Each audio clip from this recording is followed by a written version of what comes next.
Okay. Hi. And who am I speaking to? Do I speak to you or do I speak to just about everybody here? Well, hello everyone. We are Okay. here. It's the last live of the night. We are Yes. now with Victor, who's in Los Angeles. Unfortunately, the weather is bad, so he will be showing us some pics he take a few days ago. Hi, hi everyone. So there's hi from Okay. France, Canada, everyone. Hi Victor.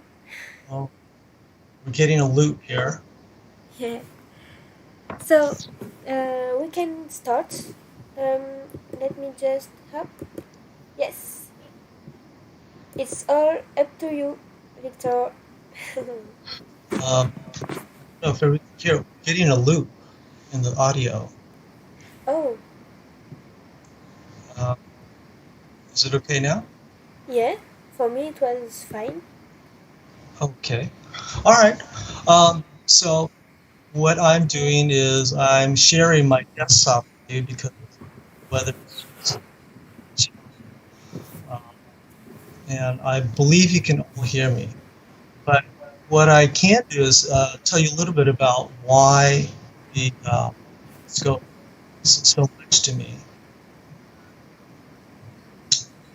If I hear echo here, hopefully everything's okay. Yeah, we it's cut. There's some cuts when you talk. Uh, Yeah. I'll continue, I think. Um, so, I was an astrophotographer past, and I had early.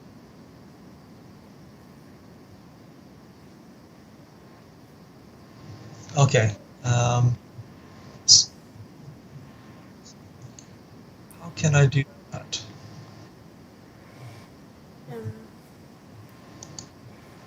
S- I don't see what could be the problem. I don't know. It's the audio.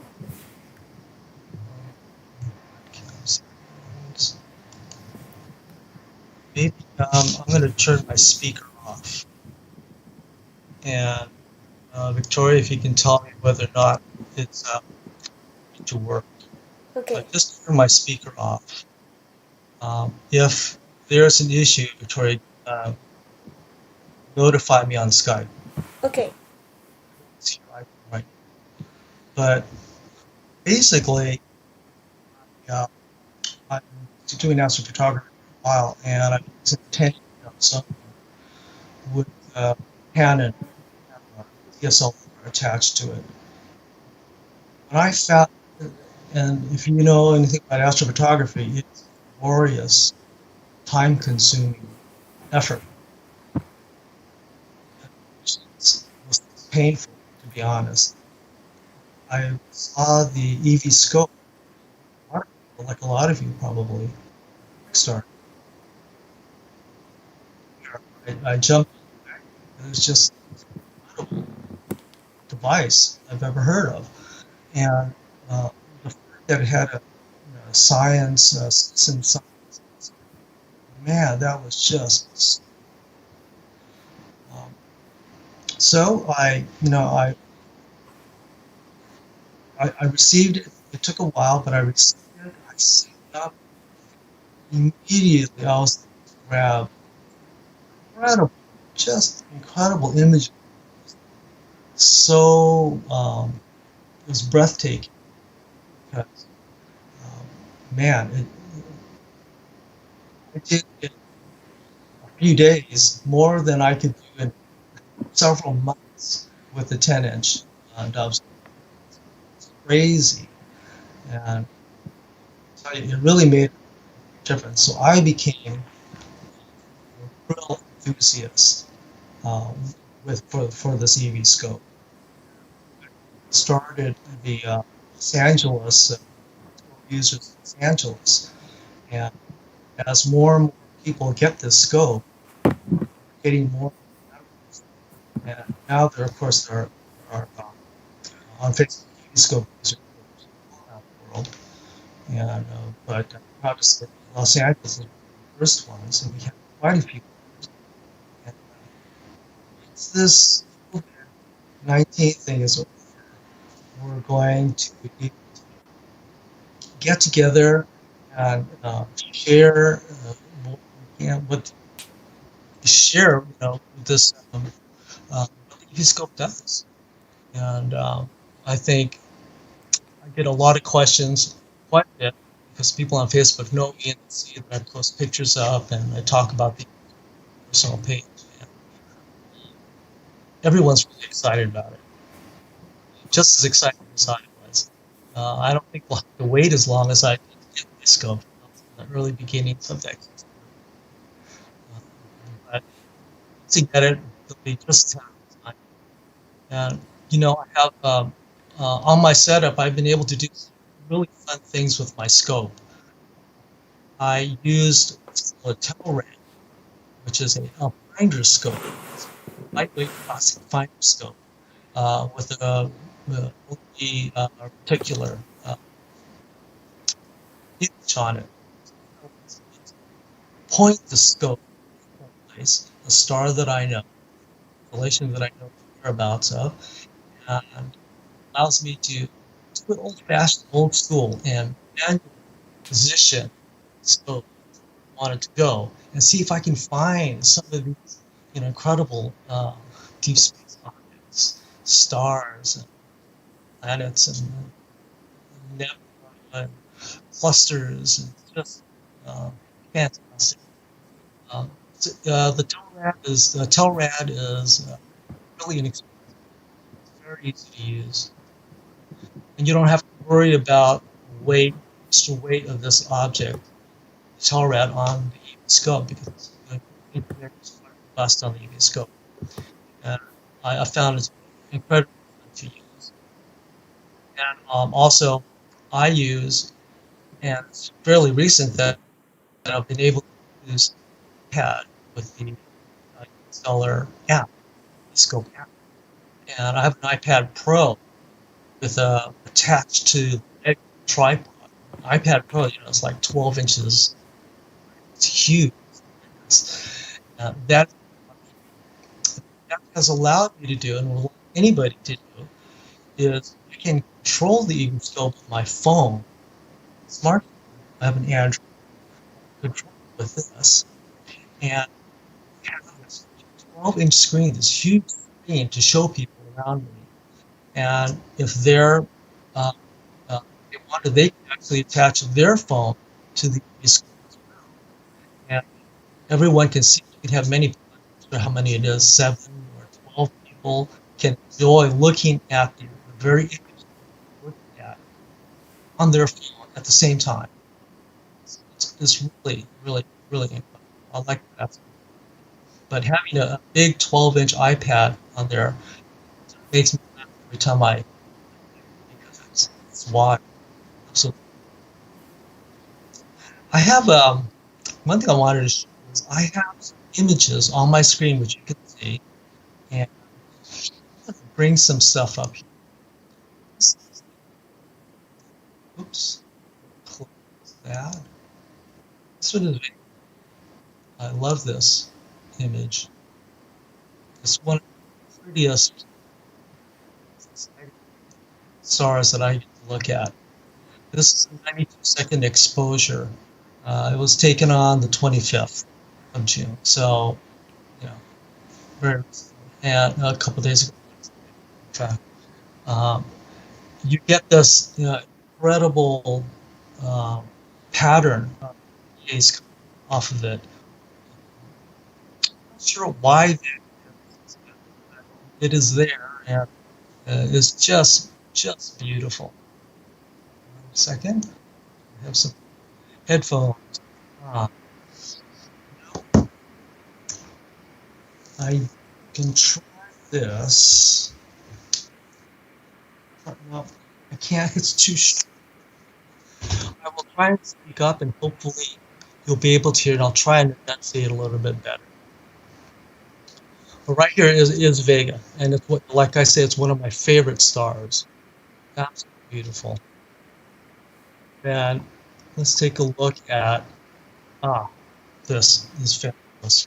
Oops. I like this M40, sorry, pinwheel, two pinwheels. And you know, they attract so close, they're actually affecting each other's structure. And that is something that I've been dying to see for so long. I have seen it with my 10-inch, the Dobsonic, but this is just fantastic. It took literally 10 minutes to do the whole thing. Setting my scope up, aligning the stars, clicking in the app, then go to M3, go to this puzzle, to this object. It slewed over very quickly, and I was able to see it within. And with the enhanced vision aspect of eVscope, it just got better and better. And you can see just great, I think, great detail. 4.5 inches. Wonderful detail. So I'm really pleased. And then we have 43. I have 3 images. I wanted you to look at this because make this a little bit larger. I have 3 different sets of exposures here. A lot of people will go in and they'll enhance it with a phone. I use an app on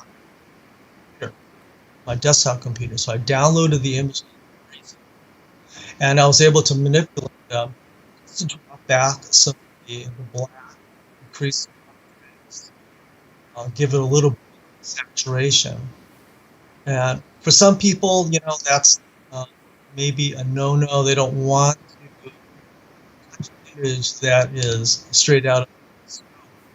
But you know, it is a digital image, so I don't have any qualms with enhancing it or making it clearer.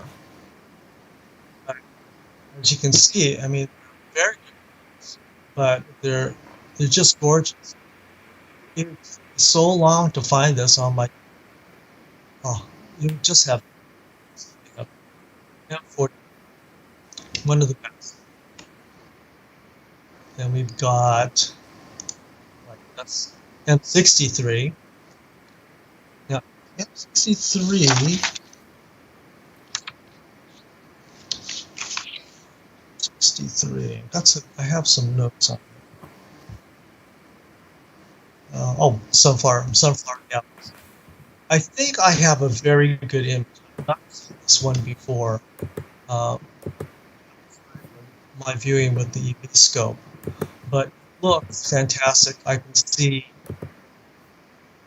Excuse me. Go here. Yeah. You know, this is been asked to talk a little bit about the enhanced vision. This is a 3-minute exposure, 3 minutes enhanced vision. So when I look at it, when the eVscope slews to the position of 63, you can't really see the galaxy. But enhanced vision, it basically stacks images every 4 seconds.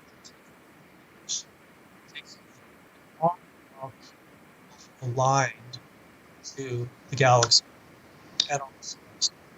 So layer upon layer, it builds detail this galaxy.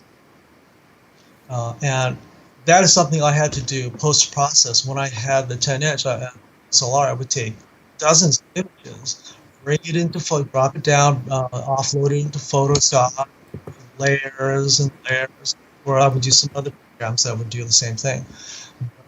It all happens within the scope. Just fabulous. Now this one was 3-minute exposure, but it can go on quite a bit. The longer you go, less effective but 3 minutes is what gave me this image, and you can see the detail there. It's just stunning. I'm not sure how far 63 is, but it's quite a bit, maybe about 57 light years across. Um, because I don't know the distance of it. It's always been years. And actually speaking, it's just outstanding, outstanding. And we have another one here, and this cluster. It's the M13. Some notes on it. Hercules cluster, which is now that was a 2-minute exposure, and you can see it without enhanced vision, but it's faint.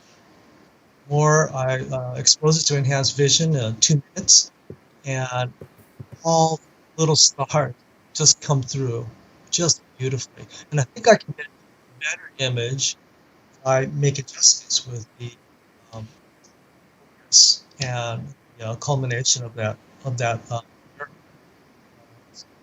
because it's a reflector, so that ability to do that. But I'm really happy with this one. It's quite a nice little cluster. Yeah. And of course, here, Sarin. I believe this is Sarin, S-A-R-I-N. It's a binary. It's a binary 75 light years from Earth, which I didn't know. And it's 50% hotter than the sun. And that is just fascinating. That's one of the really cool things. I love astrophotography. The incredible. Yeah, I took LA.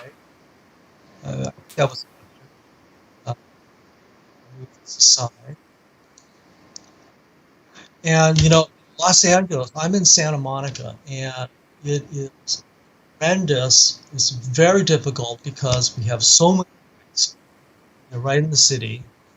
Santa Monica's on the coast, so we also have issues like fog and overcast, like we had tonight. It was just covered. I couldn't even see things. So usually I have like a window to do my see here. But with all that difficulty, weather and the city lights, I just pointed up to the sky, find a couple stars to light it with, and I can get just about anything within my view. Oh, any astro object in my field. It's fun. What can I say? It's just totally fun, and even in places like Los Angeles or Chicago, or any places, even if it's difficult, even if it's city light, you can get outstanding images. It's a wonder, absolute wonder. Are there any questions because I'm not on YouTube, so I can't see what's happening. If people are asking any questions. Speaker of mute. Okay, can you hear me now? If I knew how, would. Oh. There we go. Can you hear me?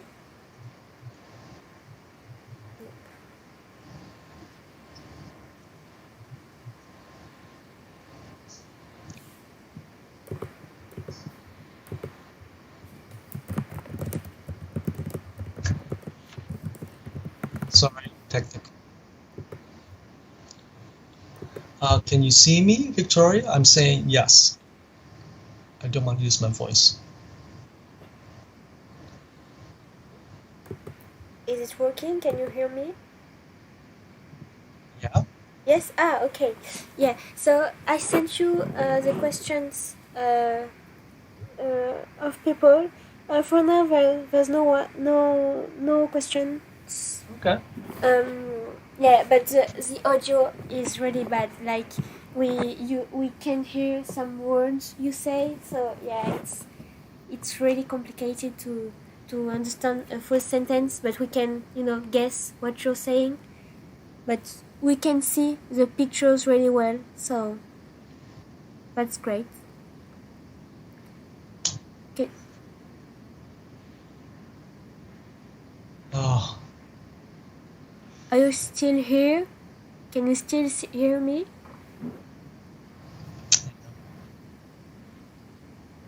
No, I don't think so. Well, we have some technical issues. That's fine. Um,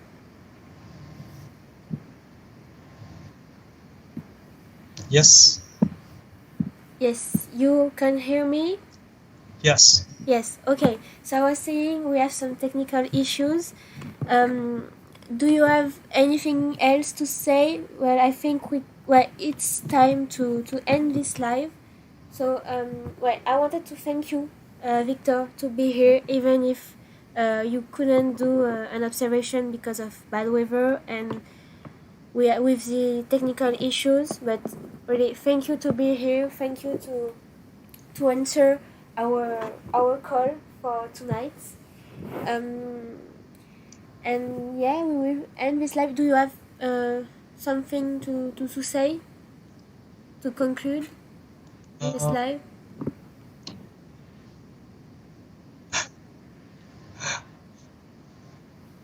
okay. Aside from uh, just being very happy with the eVscope, the only thing I would have liked to talk more about is the citizen science, citizen scientist aspect of it. I think that's really important, and some things have already occurred which I'm not able to participate in. Uh, Citizen science maybe is probably the greatest of this.